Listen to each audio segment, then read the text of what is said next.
எனக்கு ஒரு சந்தேகம். இந்த சைவம் அசைவம், சைவம்னா என்ன? இந்த வெஜிடேரியன், அதாவது கிழங்கு வகைகள், அப்புறம் இந்த கீரை பழங்கள், இதையெல்லாம் சாப்பிட்றது வந்து சைவம்னு சொல்கிறாங்க. அசைவம், அசைவம்னா என்ன?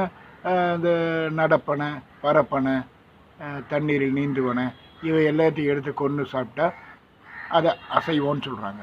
சரி, இப்போது நம்ம மனிதர்கள் வந்து ஆக்சிஜனை உள்ளே இழுத்து கார்பன் டை ஆக்சைடை வெளியேற்றுறோம். அதே மரங்கள், செடி கொடிகள், தாவரங்கள் எல்லாம் என்ன பண்ணுது? கார்பன் டை ஆக்சைடை உள்ளே இழுத்து ஆக்சிஜனை வெளியேற்றுது. அப்போ அதுவும் ஒரு உயிரினங்கள் தானே. அப்போ அதையும் கொண்டு தானே சாப்பிட்றாங்க. இப்போ அது மட்டும் எப்படி சைவமாகும்?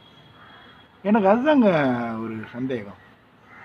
இப்போ இந்த என்னது, பெங்காலில் மீன் வந்து சைவமா? என்னங்க இது அநியாயம்! அங்கே எல்லாருமே மீன் சாப்பிடுவாங்களா? மீன் வந்து சைவமா? அடப்பாவிங்களா! இங்கே திடீர்னு பார்த்தா முட்டையை சைவன்றாங்க. எல்லாம் நம்மளை பார்த்து ஏற்படுத்திக்கிட்டு அதுக்கு தகுந்த மாதிரி நடக்கணுமா என்ன? இதில் இந்த ஜைனு புத்த மதத்தை எல்லாம் சேர்ந்தவங்க இந்த மண்ணுக்கடியில் விளையிறத வந்து சாப்பிட மாட்டாங்களாம். அதாவது இந்த கேரட்டு, முள்ளங்கி, பீட்ரூட்டு, உருளைக்கிழங்கு, இந்த மாதிரி மண்ணுக்கடியில் விளையிறதுலாம் உயிரினமா, அதை சாப்பிட மாட்டாங்களாம். இது மேலே மண்ணுக்கு மேலே விளையிறது இந்த பழங்கள், கீரை வகைகள், இதை மட்டும் சாப்பிடுவாங்களாம். இது என்னங்க இது நியாயம்? இது வந்து ஒரு உணவு சுழற்சி தானே. அதாவது உணவுக்காக இயற்கையால் படைக்கப்பட்டது அது.